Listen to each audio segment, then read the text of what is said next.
দেখেন, একটা উদাহরণ বলতে শুক্রবার জুমার দিনে এরকম আপনারা দেখছেন, কিন্তু ভূমিকম্প হয়েছে, দেখেন নাই? ভূমিকম্প হয়েছে। তো এই ভূমিকম্প হওয়ার কারণ হচ্ছে আল্লাহ রাব্বুল আলামিন আপনাকে আমাকে সতর্ক করে দিচ্ছে যে আমাদের গুনার সীমা পরিমাণ পাহাড় পর্যন্ত হয়ে গেছে। পাহাড়ের চাইতে বিশাল অনেক অনেক পরিমাণ গুনাহ হয়েছে।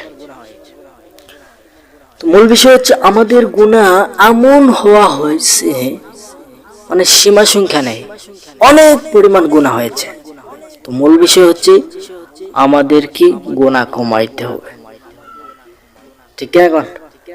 গুনাহগুলো করা যাবে না। আজ গুনাহ করতে করতে করতে করতে করতে করতে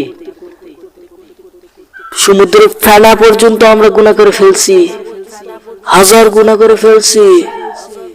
এগুলো গুনাহ থেকে আমরা তওবা করতে হবে আমাদেরকে। আমরা তওবা তো দূরে থাক, কিছুই তো করি না, আমরা তার চেয়ে বেশি গুনাহই করে যাই, ঠিক কিনা কোন? আমাদের গুনার পরিমাণ অনেক হয়ে গেছে। এই জন্য আল্লাহ রাব্বুল আলামিন শুক্রবার জুমার দিন এই ভূমিকম্প দিয়েছেন, মানে আমাদের সতর্ক করার জন্য। কথাগুলো বুঝবেন, আমাদেরকে সতর্ক করানোর জন্য এই ভূমিকম্পটা দেওয়া। সতর্ক হয়ে যান এই দুনিয়ার মানুষ, সতর্ক হয়ে যান।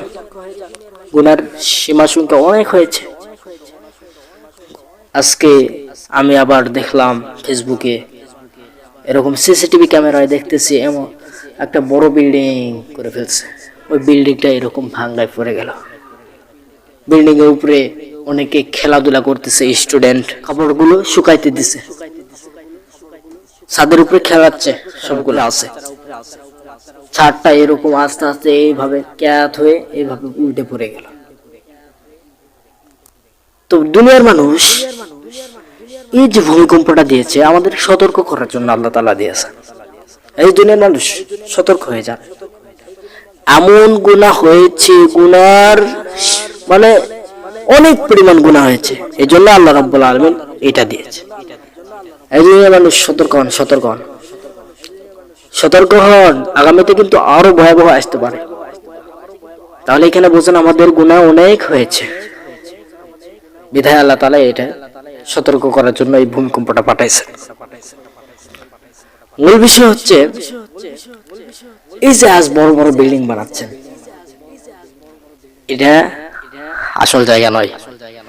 দুনিয়ার জমিনে এটা আসল জায়গা নয়। আপনি যেটা ভাবতেছেন দুনিয়ার জমিনে এটা আসল জায়গা, আসল জায়গা নয়। সতর্ক হয়ে যান, অনেক গুনাহ করে ফেলছেন, অনেক গুনাহ করে ফেলছেন। দেখবেন কয়েক বছর আগে দুবাই এরকম বন্যা হয়েছিল, মনে আছে? তো ওই জায়গায় একটু কুকাম বেশি করছে, ওই জন্য আল্লাহ তাআলার গজব ওখানে পড়ছে, ঠিক কিনা কোন? আল্লাহ বলতেছেন ধরি না, ধরলে কিন্তু সারি না। আল্লাহর ধরা বড়ই শক্ত।